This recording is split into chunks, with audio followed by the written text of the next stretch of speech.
Good day to everybody.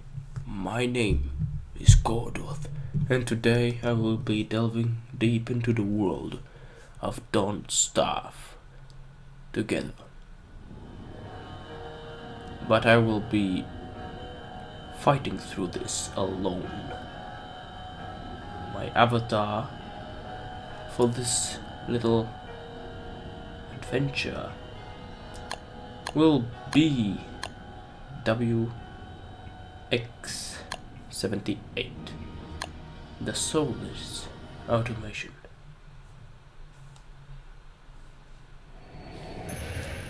As I was cast into this world, I realized I needed to catch many of those tumbling spheres of weeds.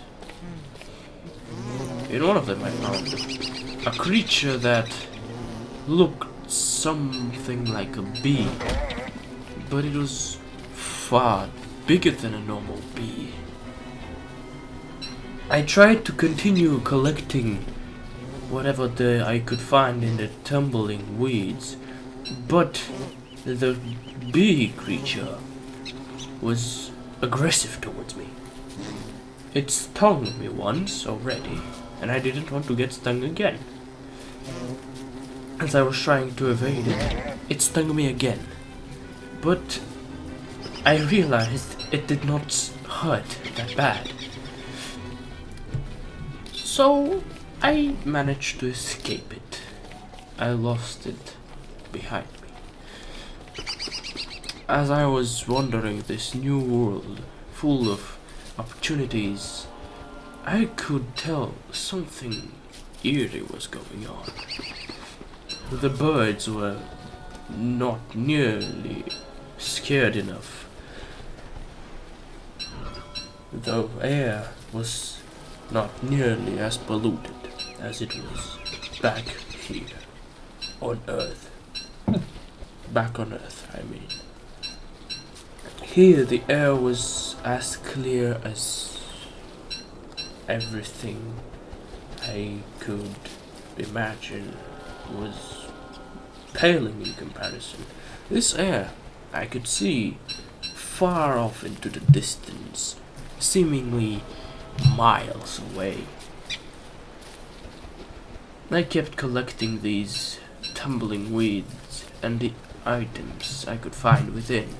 I had found some fur, which was intriguing, considering I could not identify what creature this fur had come from. I had found a stinger, probably one of those bees' stingers. I had found a knot, and I had also found gears, which, frankly, I was glad I had. There was also an object in my possession that I had never expected I could see. It was something that reminded me of Earth. An object so miserable. I do not think I wanted to see it again. But as it turns out, I may end up needing it in this dark world, so I ought to keep it. I ate some of the petals I had found, and my head hurt a little bit. It felt a dull pain, as if it was a dull pain in it. Nothing too unordinary. I then decided to make a torch, in any case. I had to be prepared for the night, because it would come, and I knew I would most likely be lost, and maybe even fall in the water if I was not careful enough. This could spell out my death, as my avatar is a robot, and robots cannot really handle the water that well. I kept collecting things. I had found ropes. I had found even more petals. I had found feathers. I had found some kind of tooth. I had even found a purple plant that looked reminiscent of feathers. And I had also found spider web. But upon touching it, it felt like silk, not like spider web. It did not stick to my fingers as I expected it to. After all, I kept collecting things. I felt as if I had collected many items that I would find useful, but I just could not stop myself from rummaging through these tumbleweeds. I had started making a map in my consciousness, in my mind, mostly due to my avatar's possibilities. No, not possibilities, abilities. My avatar was a robot, a very calculating creature.